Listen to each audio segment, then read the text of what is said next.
Okay, you know what's about to happen. You saw the thumbnail, so you know I'm about to get destroyed in this game. Um, yeah, I suppose let's get into it. So my opponent starts with e4, I respond e5. So far, very normal stuff. My opponent is going for like a gambit kind of thing. Don't ask me what this opening is called, I have no idea. I decide to capture the pawn. My opponent captures right back, and we just develop our knight with a tempo, because now the knight is obviously putting pressure on the queen, and the queen has to move, which that obviously does happen. Now, I don't think this is too great. You're moving one piece for a second time in the opening. Doesn't seem too great for my opponent, but hey, it's just the beginning of the game, so obviously not the end of the world. And I am about to get destroyed, so obviously it can't be that bad, right? We just develop our other knight. My opponent decides to pin my knight to my queen, and we just decide to unpin ourselves using the bishop. So far I think this is looking okay, nothing too crazy. My opponent decides to just develop a knight. We castle, my opponent castles, and I feel like this is pretty standard. Position is equal. Now, this move over here, I think it's a little bit creative, because it's creating a threat over here, and also now my opponent's bishop is hanging. So I think this is creating a few problems for my opponent. He decides to fall back, which is not great. And it's not great because I have the following move. We can play this. Now, apparently that's not the best move according to the engine, but I think this is quite creative. What this does, it obviously pins my opponent's bishop to the king. So now this threat is very much a reality, because the bishop would not be able to capture back.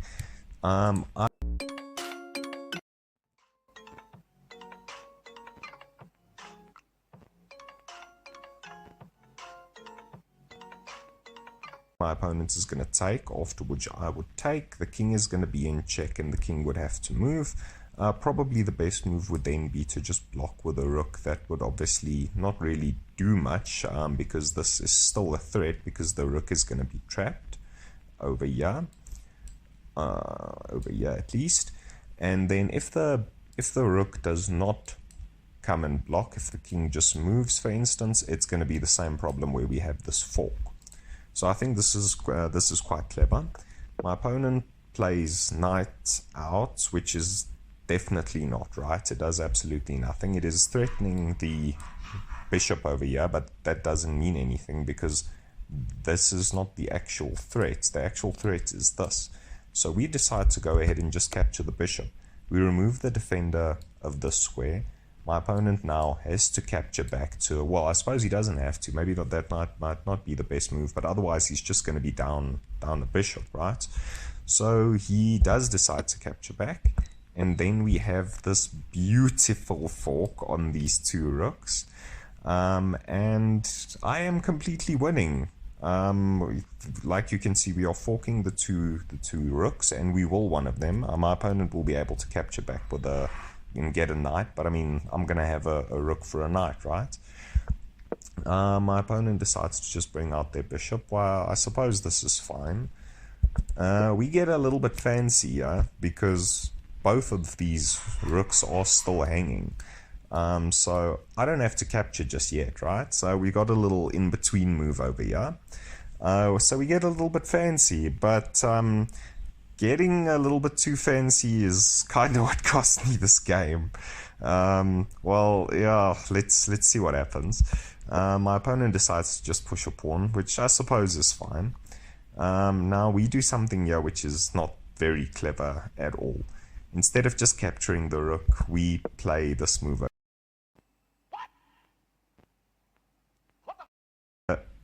Yes, this is defended, but the problem is, as soon as this knight moves, the queen has got eyes over here. So this was not a great idea. I was thinking I would play this, and we would capture first, and then after my opponent captures back over here, then we would take one of the rooks. That's my thinking, but the problem is that doesn't work because now my opponent can threaten my knight, right? Yeah, and as soon as the knight moves, this bishop has no defense. So yeah, getting a bit too fancy for my own good, I guess. We decide to capture, which is bad, because now we are going to get a rook, yes, but my opponent's going to get 2 pieces for the rook, which he does. He promptly captures my bishop, and this is just bad. This is not good at all. I was completely winning, but now this is just bad. My knight is hanging, obviously, but it doesn't matter where I move the knight, I'm going to lose it. If we go over here, it's going to get captured. If we go over here, it's going to get captured. There's just nothing I can do, right? So we decide to just capture the pawn. Yes, we obviously lose the knight, and I bring out my queen. Now, is it possible to resign in this position? Maybe, but I'm not going to resign. Definitely not here. There's still a lot of stuff that can happen. I've got a queen on the board. I've got a knight on the board. I'm not going to resign. There's still a lot that can happen in the game, right? My opponent is just consolidating, bringing all his pieces into the game. Now over here, I offer a queen trade, which is not ideal when you're down material. This is actually really not good at all. My thinking is if my opponent takes, I will capture back, and now my rook is pinning the knight to his rook. But that's not really an issue for him. My opponent decides to not capture, and now he is obviously threatening checkmate in one move. We have to do something about it, and we decide to just bring out the pawn. We simultaneously stop the checkmate threat, and we are now threatening the queen, so the queen has to move. The queen does move, and now my opponent is basically forcing a queen trade because my queen is obviously pinned to my king. So I don't have much of a choice. We have to take. My opponent takes back with check, and we move out of the check. Now in this position, I am dead lost, right? My opponent is threatening this move over here, after which I would have to move my king, and wherever he moves the knight, it's going to be check. And then we're going to get stuck in this little pattern of, once I am in check, I would have to move back out. He would move in again, and it would be check again. And wherever my opponent moves, it would be check again. So he would win a considerable amount of material, even more than he's got already. Well, I suppose it's only a pawn, but still. So I don't want to get involved in all that. I just give my king a little escape square over here. So if this check does happen, we can just step out of it. Not the best move according to the engine, but honestly, what else am I going to do? This is looking terrible. My opponent decides, instead of going for the check, to threaten my rook and simultaneously threaten this pawn over here. I decide to pin myself with this bishop, but it does defend this pawn over here, so I don't think it was too terrible of a decision. My opponent just moves the knight, and we just move the rook out of the way. Now my rook has to stay on this file because it needs to keep protecting this pawn over here. I really can't afford to lose more material, but the problem is this pawn is also hanging now, and my opponent does just capture it. Yeah. So look, the material is actually not that bad. My opponent is only up a pawn. Believe it or not, but yeah, this is just not great for me. But look, being up a pawn at around 1500, this is still fightable for me, right? So we decide to go ahead and threaten the knight. I don't really know what else I was going to do there. And now we are starting to try and create some counterplay, right? I mean, what do I have in this position? I've got these two pawns, and my thinking is, if I can get a passed pawn over here, and we do have a 2-on-1 situation, so if I can create a passed pawn and try and create some threats of my own, that's the only way that I'm going to stand a chance in this game. I need to do something. So my opponent comes and forks my two rooks prominently, and yeah, that's yeah, this is just terrible, right? So we decide to cap. This is just terrible, right? So we decide to capture. I'm gonna lose one of the rooks anyway. So now, yes, we are opening up this, and we have this and this, and this is just terrible. My opponent does capture my rook, obviously. We capture back with a pawn, and he captures the other rook, and we capture back with the knight. Now, once again, this is terrible, but look at this. This pawn is 2 squares away from promotion, right? This is going to be a thorn in the side of my opponent. So look, it's losing completely, but we might have something here. Now my opponent decides to bring in the knight. I just decide to run my king up the board. Now, I know that in a losing position, bringing up the king is not a bad idea. This is an endgame as well. The king needs to get involved in the game. So my opponent does decide to capture the pawn, which I really couldn't do much about, because even if I moved the pawn over here, it would have just gotten taken by the bishop, right? We do still have these 2 pawns, and we need to try and do something. I need to bring my king to try and help. I'm not gonna lose this pawn as well. I need to try and keep as much pieces on the board as I can. My opponent decides to check, and that doesn't really do much because it's just going to help us push our king up the board, which is what we wanted anyway, right? He checks again, and my king is looking pretty dangerous, right? Even though it's almost the only piece I have left on the board, but it's very active. My opponent moves the knight again, and now this pawn is becoming a bit of an issue. It's obviously threatening the bishop over here. My opponent does decide to move the bishop, and we are making room for our pawn to run through here. This king is going to escort this pawn if it is allowed, and my opponent brings his king. We just go ahead and check. Now my opponent can move forward over here, but that would be terrible because we would have this move and we would be able to promote, so that is not an option. My opponent needs to move back, but these squares are all defended by my pieces, so my opponent is kind of trapped in a box over here, right? Now I am losing, but this is starting to look pretty good for me, right? We have to bring the knight in. We need extra attack over here. Now this is obviously defended, so we can't move the pawn forward. So we need to try and bring in some help for this pawn to get through. And this seems like a reasonable move. It's stopping this pawn from ever coming forward to try and assist over here. We bring in the knight, which is now obviously threatening the pawn, and it is threatening the bishop. So I think this is looking pretty good. My opponent decides to move the bishop, which simultaneously also defends the pawn over here. Now I am going for this pawn. I'm trying to get something here. I need to do something in this position.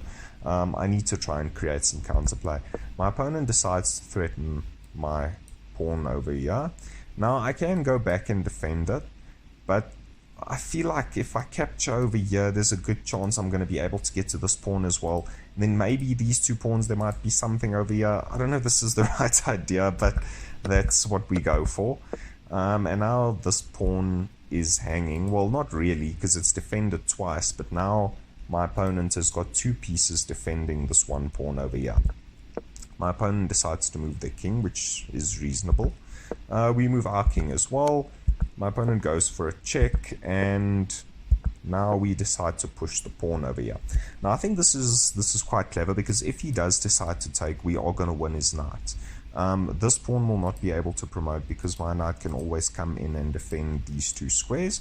The promotion square as well is a dark square, so this bishop will never be able to cover it because it's a dark square. So that's my thinking behind this move over here.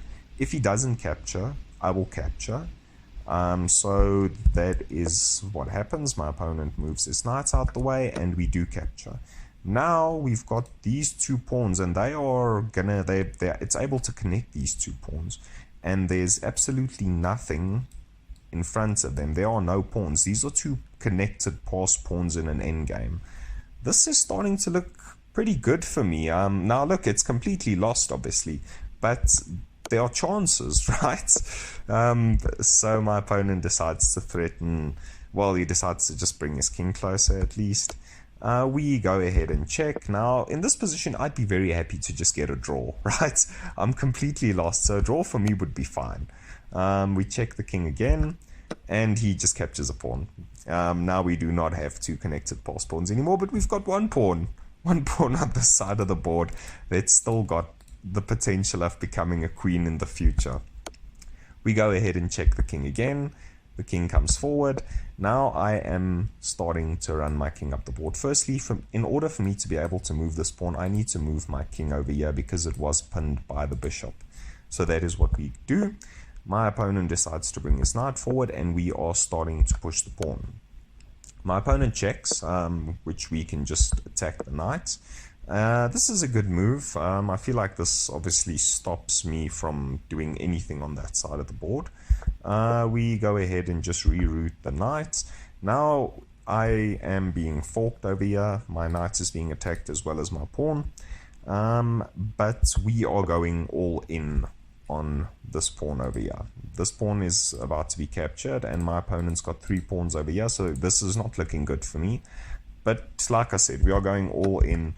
We need to try and do something over here. I feel like this is my biggest asset right now, so we got to try and get this pawn to promote. I am going to lose this pawn as well. Yeah, not great. But like I said, over here, what's happening on this side of the board, I actually don't care about it right now. I'm just trying to do what I can to try and get this pawn to promote. We go ahead and threaten the bishop, which I think is clever, because now if we do get to capture here, this knight will be hanging. My opponent decides to check and move the knight out of the way. Now it's checked obviously by the bishop and by the knight, so I can't just capture because it's getting checked by the knight. My king is getting checked by the knight as well. We go ahead and threaten the knight. So now once again 2 pieces are hanging. The knight is hanging, the bishop is hanging. My opponent decides to play their knight forward, and like you can see, something is happening with the evaluation bar. All of a sudden the game is saying that it's a draw. But do you think I'm going to find the draw? No, that's not going to happen, right? My opponent checks my king again, but we're not giving up, right? We've got a couple of threats. My opponent decides to just move the bishop, and now obviously now it's starting to look a little bit dangerous here for my opponent, because there's nothing standing in the way of this pawn. Yes, this is covered, but yeah, look, I'm not going to try and play this, because yes, I'd be able to win the knight, but these 3 pawns, even if I do get the knight, they're going to be an issue in the future for me. So I need to try and get this pawn to promote. We go ahead and offer a trade of this little knight over here. Now, should I be trading in this position? Probably not, but I feel like if I do get this trade, this is now a possibility. So my opponent does capture, which is what he should do. He's very much up material, and taking is completely winning. Now he comes in and he once again tries to stop the promotion of this pawn. So trying to get this pawn to not be able to move forward, we go ahead and threaten the bishop. He moves the bishop out of the way, which is still stopping this from happening. But I don't have a choice. I've got to go after the bishop and at least try and get something here. Now I'm thinking in this position, I can move here. The bishop would have to move back, and then we can move back again. The bishop would have to move, and we could possibly get a draw here. That's my thinking in this position. But look at my opponent's time. He's got 9 seconds on the clock, so I'm not thinking about a draw here. I've got 38 seconds on the clock. And I just want to go back a little bit here. So you'll see on this move, my opponent spent quite a lot of time deciding if he's going to capture this knight or not. Look at the time here. It's going from 29 seconds. I'm on 44 seconds. So I'm playing fast, right? I need to try and utilize everything I've got in this position. And the clock is a piece. So I need to try and play quickly. He spends half his time deciding to capture this, which is not good for him at all. Yes, he's completely winning, but 14 seconds on the clock. Is he going to be able to beat me with 14 seconds? I don't think that's going to happen. I'm still sitting on 44 seconds. I take the knight back, obviously. It takes me 2 seconds, which is not great, but it's not 14 seconds like my opponent did, right? So I'm thinking this might... I think I'm probably going to win here. 9 seconds on the clock, there's just no way. He's never going to be able to beat me in 9 seconds. Now, this is a little bit complicated because you could say he should just pre-move his pawn and just get a queen. But if he does that, my king is going to come in, it's going to threaten the bishop, and we will be able to promote. So that's what happens. And he does start pushing the pawn. Now the bishop is hanging. This is not a good move. This move immediately loses to this. What would have been better is probably just to slide back. That's what I'm thinking. But now we've got the chance, right? I mean, we've been wanting to promote a pawn ever since we lost all our advantage in the middle game. So we go ahead and we push the pawn. My opponent threatens, but that does nothing. It's too late because this is about to happen. And once we promote, this is a check. So we get a queen and we get a check on the king over here. Now, yes, this can happen, but this is terrible now, right? We are completely winning and my opponent has 2 seconds on the clock. So he decides to block. And this is just bad because now we can check over here. And once my opponent's king moves, we are going to capture this. And it's completely over. Mate in 27 is on the board again. Like you'll see in most of my previous videos, we get this mate in a ridiculous amount of moves. Am I going to spot mate in 27? No. I only need to survive for 2 seconds. And even if that wasn't the case, I'm relatively confident that I can mate my opponent with a king and a queen. Right? I don't think that's going to be an issue. So we do decide to take and we win on time.